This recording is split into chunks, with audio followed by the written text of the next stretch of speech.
واضح دی واروي چې زما کور ته د وطن کور ته ته ورننوځې ستا کیلو ته به دا خلک درننوځي ستا کیلو ته به دا خلک درننوځي. دلته خو عامو ولسونو ته تا چیک پوسټ جوړ کړی دی د یو ویښته تلاشي یې کوئ. تلاشي د باجوا وکړه چې څومره ډالر یې د ځان سره یوړل.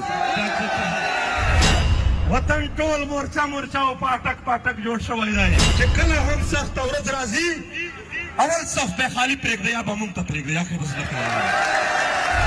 ورته راټولېږو به ورته غټېږو به ورته مضبوطېږو به وچ به یې په دمارې سورېږو چې بند که نوره په یو سړي د وجې وطن غر کېږي.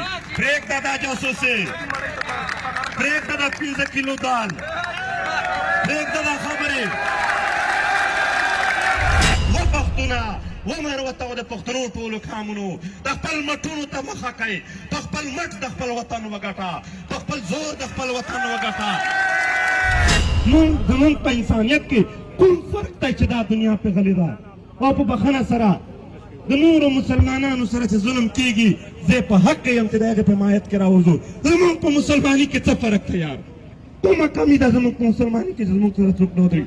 مسلمانان یو پښتانه یو انسانان یو دنیا ته خواست کوو چې څه بد مو در سره کړي دي. 15 لکه پښتانه نن راجمع شي د تربیلې ډیم کارونه پرې کړي چې یوه یو نټ په نه کم در چې زما د خاورې بجلي نه وي پوره بیا به یې دی رانه وګټي.